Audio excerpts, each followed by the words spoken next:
একজন মহিলা দুনিয়া এবং আখেরাত উভয় জাহানে দামি হয় কখন জানেন? এটা বললে আবার আপনাদের কাছে খারাপ কতটুকু লাগে জানি না, তবে মহিলাদের কাছে কি খারাপ লাগবে বেশি। একজন মহিলা দামি হয় তখন যখন সে তার স্বামীর কাছে আদর্শবান স্ত্রী হিসাবে নিজেকে তুলে ধরতে পারে। সুবহানাল্লাহ, বাইক দিয়ে কইেন। যতক্ষণ পর্যন্ত একজন মহিলা তার স্বামীর কাছে সত্যিকারের আদর্শবান স্ত্রী হতে পারবে না, ততক্ষণ পর্যন্ত এই মহিলা দুনিয়াতেও দামি না, আখিরাতেও দামি না। আদর্শবান হওয়ার জন্য কি বাপের সম্পদ লাগে? আদর্শবান হওয়ার জন্য কি খুব বেশি ব্যাংক ব্যালেন্স লাগে? না। আদর্শবান হওয়ার জন্য স্বামীর অধীনস্থ থেকে স্বামীর খেদমতে, স্বামীর ইনকামের মধ্যে তুষ্ট থাকা এবং আল্লাহর হুকুম মতো জীবন যাপন করা। একজন মহিলা যদি চারটা কাজ করে, কয়টা কাজ? চারটা কাজ করতে পারে, তাহলে এই মহিলাটা ইন্তেকাল হতে দেরি হবে, আল্লাহর জান্নাতে যাইতে দেরি হবে না। এর মধ্যে প্রথম কাজ হলো মহিলাটা 5 ওয়াক্ত নামাজ সময় মতো পড়বে। কয় ওয়াক্ত নামাজ? 5 ওয়াক্ত নামাজ সময় মতো পড়বে। আমাদের দেশের মহিলারা পড়ে নাকি? 3 বেলা টিকটক করে, কিন্তু নামাজ এক বেলাও পড়ে না। 5 ওয়াক্ত নামাজ পড়বে, শরীয়ত অনুযায়ী পর্দা করবে, শরীয়ত অনুযায়ী পর্দা করবে, অর্থাৎ নিজের ইজ্জতের কি করবে? হেফাজত করবে। রমজান মাসে রোজা রাখবে, রমজান মাসে রোজা রাখবে। রমজান মাসে রোজা না রাখলেও সারা বছর নফল রোজার লেগে রাখবে ব্যস্ত। এটা ভালো কাজ, কিন্তু নামাজ না পড়া নফল রোজা কয় হাজার বছর রাখলে এক ওয়াক্ত ফরজ নামাজের সমান হবে? এই যে 3টা কথা বললাম, 5 ওয়াক্ত নামাজ পড়া, পর্দার সাথে থাকা এবং রমজান মাসে রোজা রাখা, এটা হলো 3টা গুণ। আর কয়টা রয়েছে? এই 3টা কোনো কাজে আসবে না যতক্ষণ পর্যন্ত এটা না হবে। ওইটা বলবো? হ্যাঁ, সবাই বলেন। ভয় পাইতেছেন না তো? বাসায় গেলে ধরবো এটা কইলে।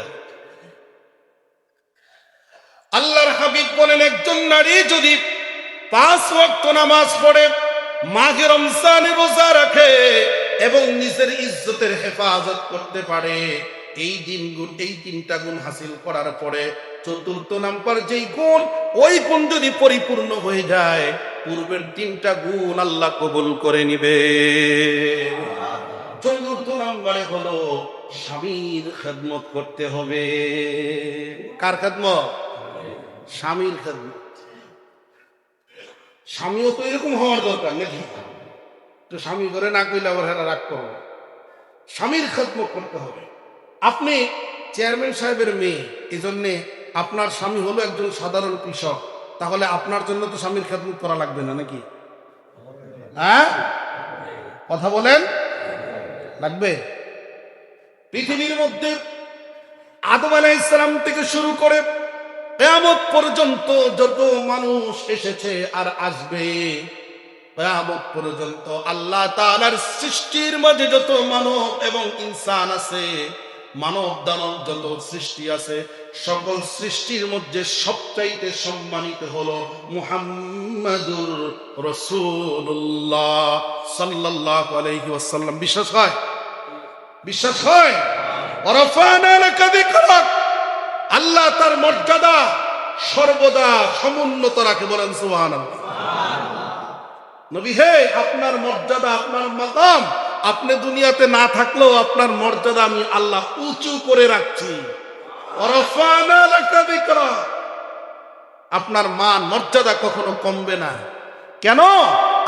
আমি আল্লাহ যতখানি এরিয়ার জন্য রব, আপনি মুহাম্মদ ততখানি এরিয়ার জন্য রাহমাতাল লিল আলামিন।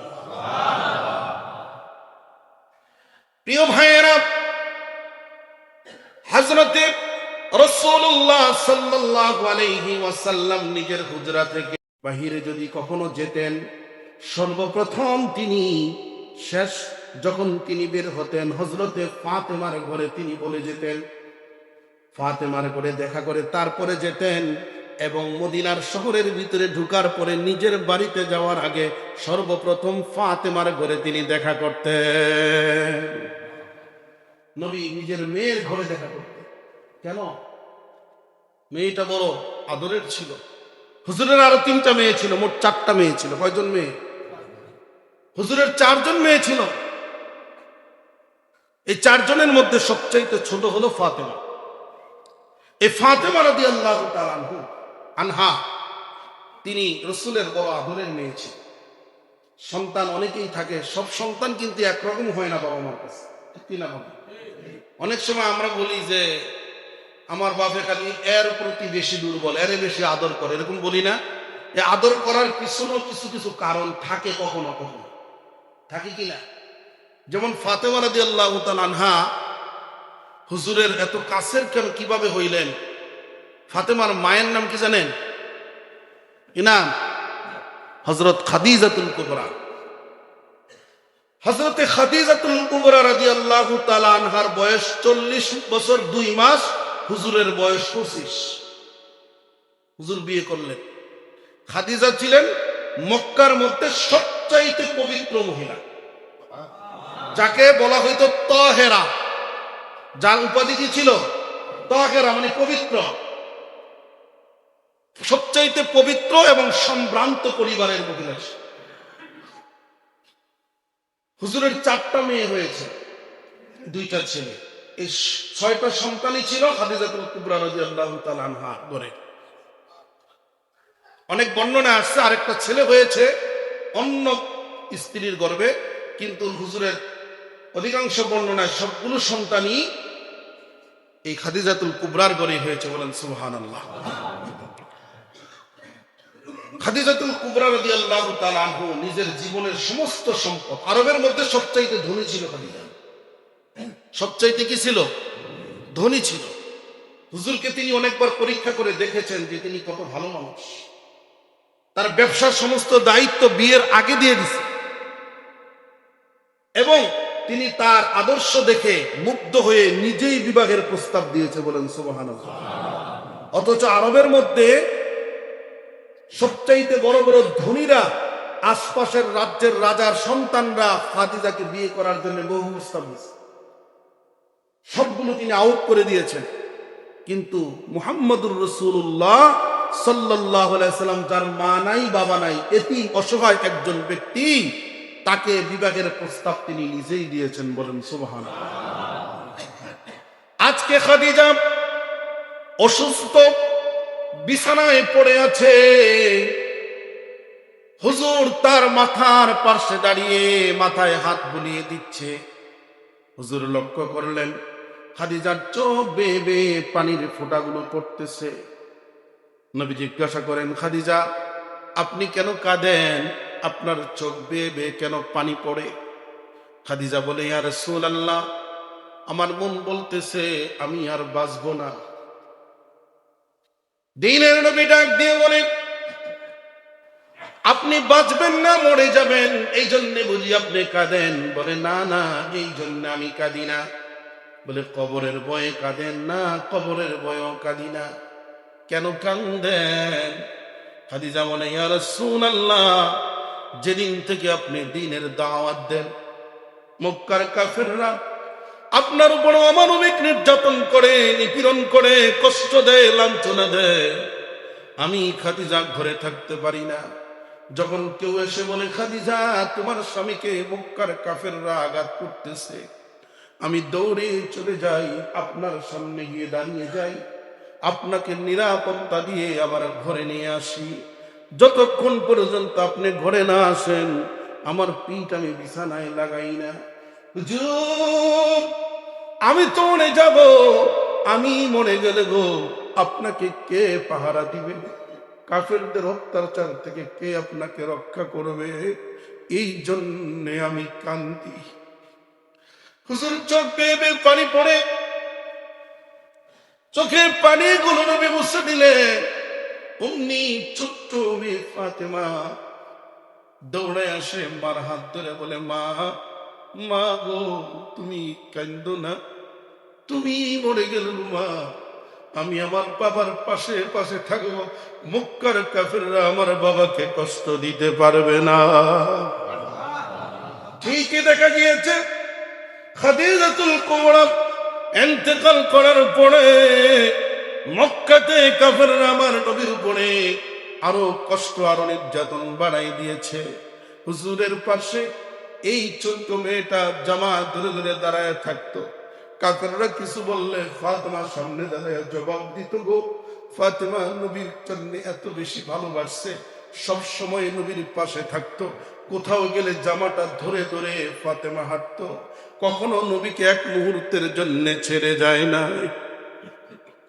এই ফাতেমা রাদিয়াল্লাহু তাআলা আনহা হুজুরের এত প্রিয়, এত প্রিয়, হুজুর সর্বদা মা মা বলে ডাকেন।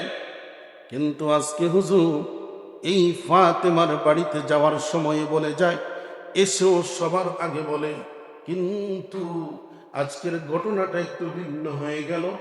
আজকে হুজুর নিজের কামরা থেকে বের হয়ে শহরের বাহিরে চলে গেলেন, ফাতেমার সঙ্গে কথা বললেন না, জিজ্ঞাসাও করলেন না। যখন তিনি ফিরে আসলেন, ফাতেমার বাড়ি অতিক্রম করে নিজের বাড়ি চলে যায়, ঠিক ওই মুহূর্তে হাসান হুসাইন দেখতে পায় নানা চলে যায়। মাকে গিয়ে ডাকে, মা গো, নানাজি কোথায় জেনে গেল, বলে যায় নাই, আবার ফিরে এসেছে, বাড়ি চলে যাচ্ছে, এখনো বলে যাচ্ছে না। ফাতেমা বলে, আমি তো জানি না বাবার কি হয়েছে। হাসান হুসাইন দৌড়ে গিয়ে উটের রশি ধরে টেনে ধরেছে, ডেকে ডেকে বলে, নানা গো, ও নানা, ও নানা গো, কি কষ্ট তোমার মনে, আমার মাকে কিছু বলে গেলে না, এসেও আমার মার কাছে দেখা করলে না, কি হয়েছে বলো। ডাক দিয়ে বলে, বিশ্ব নবী, হাসান হুসাইন, তোর মাকে গিয়ে বলবি তোর মা নাকি আলীর মনে কষ্ট দিছে, যতক্ষণ পর্যন্ত আলীর মনের কষ্ট দূর না হবে রে, আমি মুহাম্মদ তোর মা মরে গেলে জানাজায় হাজির হব না। হুসাইন দৌড়ায় মায়ের কাছে গিয়ে বলে, মা গো, ও মা, নানার মনে নাকি তুমি, বাবার মনে নাকি তুমি বড় কষ্ট দিছো, বাবা নাকি বড় কষ্ট পাইছে, এই জন্য নানা রাগ করছে, বলেছে এই অবস্থায় যদি তোমার মৃত্যু হয়, তোমার জানাজায় আমার নানা হাজির হবে না।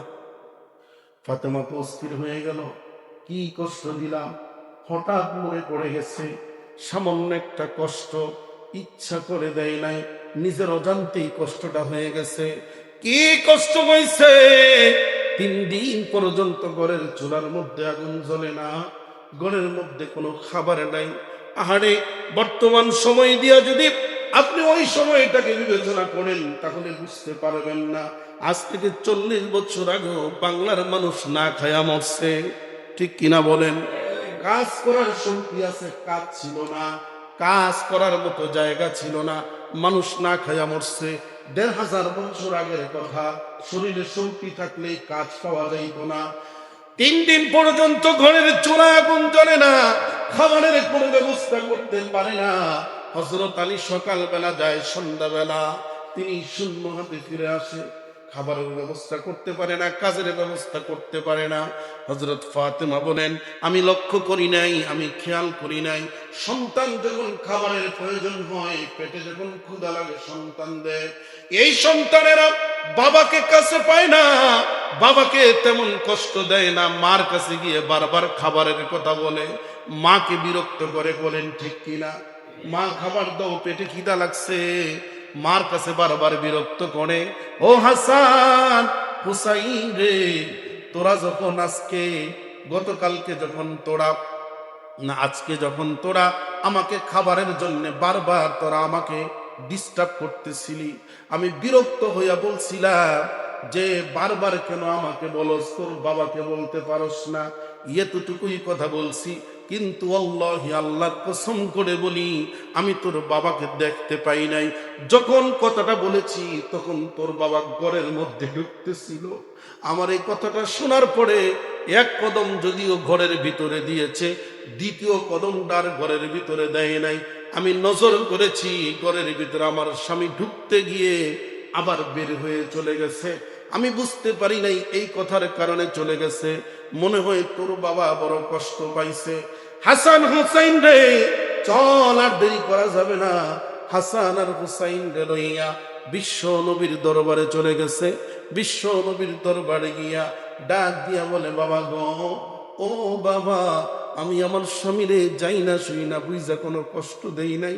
আমার ঘরে খাবার না থাকলে কোনোদিন আমি রাগারাগি করি না, কোনোদিন আমি আমার স্বামীকে কষ্ট দেই না। আমি জানি সে চেষ্টা করার পরও যখন ব্যবস্থা করতে পারে না, তখন আমি তকদিরকেই মেনে নিই, এটা আমার তকদির। আমার রিজিক যদি ব্যবস্থা না থাকে কোত্থেকে হবে? আজকে এই ঘটনা ঘটেছে, আমি ইচ্ছা করে বলি নাই। বাবা গো, আমার স্বামী কোথায় আমি জানি না, আমার স্বামীকে গিয়ে আপনি নিয়ে আসেন, আমি তার হাতে পায়ে ধরে ক্ষমা চাইব।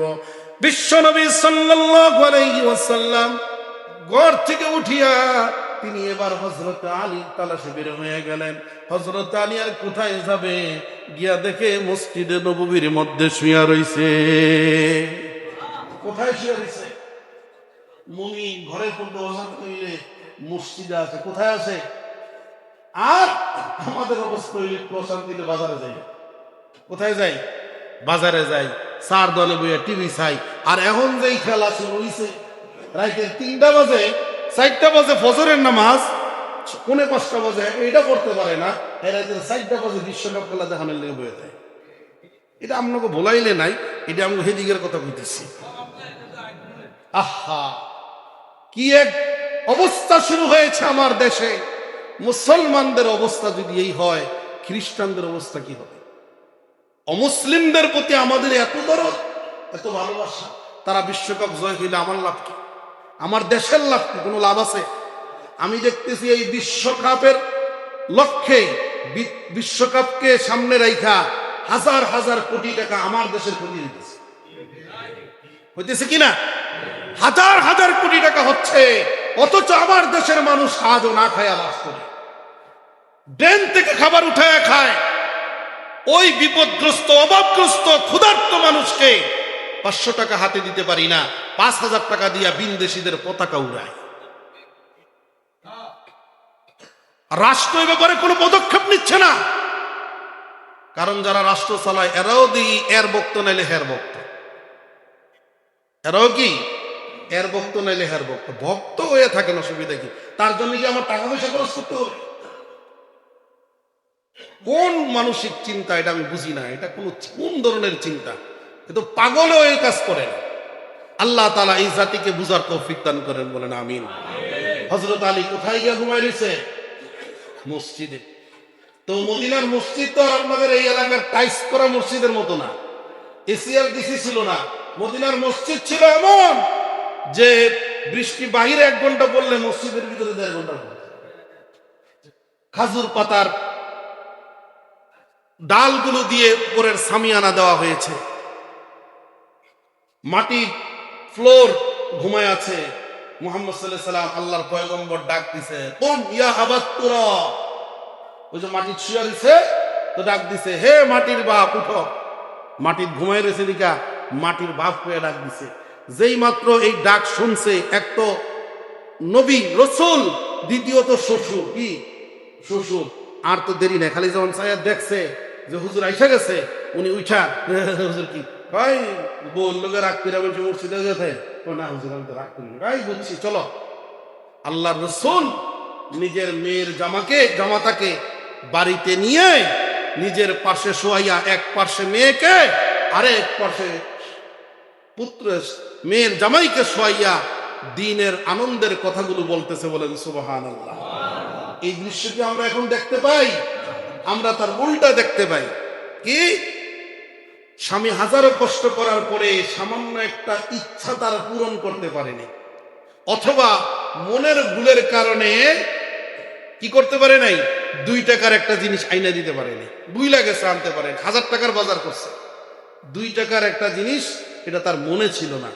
বাড়িতে আসার পরে বিবি যা সিমটম শুরু করছে, যা ব্যবহার শুরু করছে, মনে হয় যেন ইউকে এই বিশ্বযুদ্ধ লেগে গেছে, ঠিক কিনা বলে? এই যুদ্ধ এখানেই শেষ না। মারে ফোন দিয়া কয়, এমন একটা হোলার কাছে আমারে বিয়ে দিছ, এটার কোনো আগাও নাই মাথাও নেই, এটা কি কোনো জামাই, এটা কি স্বামী না আসামি? মানে যত রকমের অভিযোগ আছে স্বামীর বিরুদ্ধে মার কাছে। আপনাকে এলাকার মহিলারা না, আল্লাহর রাস্তে মাফ করবেন, এই এলাকার মহিলারা এটি করে না, এটি আমগো হে দিকের কথা বলতেছি। এই কথাটা মায়ের কাছে বলার পরে মা পর্যন্তই সীমাবদ্ধ থাকে না, মা তার স্বামীকে বলে, অর্থাৎ মেয়ের বাবাকে বলে, বাবা আইসা প্রতিশোধ নেয়। বাবায় না বললে মেয়ের মা আইসা স্বামীর সঙ্গে ঝগড়া করে, মেয়ের জামাইয়ের লোকে ঝগড়া করে। এমন ঘটনা আপনাকে এলাকায় ঘটে নিল। তাহলে এই যদি হয় অবস্থা, বিশ্ব নবীর আদর্শ কি? নবী সাল্লাল্লাহু আলাইহি সাল্লামের মতো এমন শ্বশুরকে পৃথিবীতে দ্বিতীয় একজন আছে? ফাতেমা রাদিয়াল্লাহু তাআলা আনহার মতো এমন দামি একজন মহিলাকে পৃথিবীতে পাওয়া যাবে? তাহলে তাদের যদি স্বামীর প্রতি, মেয়ের জামাতার প্রতি এমন শ্রদ্ধা, সম্মান, স্নেহ, ভালোবাসা থাকে, তাহলে আমরা কি জান্নাত তাদের জন্য নাকি আমগো লাইগা? এই জন্য প্রত্যেক নারীকে অবশ্যই স্বামীর প্রতি শ্রদ্ধাশীল হতে হবে, ঠিক কিনা বলেন? তবে গাঞ্জাখোর স্বামী না। গাঞ্জাখোর স্বামী আছে তো, মদখোর, গাঞ্জা মদ খাইয়া আইসা ওই স্ত্রীর সঙ্গে খারাপ ব্যবহার করে। খারাপ ব্যবহার করলেও সামাজিকভাবে, পারিবারিকভাবে, যে কোনোভাবে এটা সমাধান করার চেষ্টা করবেন, কিন্তু স্বামীর গায়ে হাত তোলা বা স্বামীকে সরাসরি কষ্ট দেওয়া কোনো নারীর জন্য উচিত নয়। কথাটা বুঝাইতে পারলাম? আপনারা কি রাগ করতেছেন আমার কথা?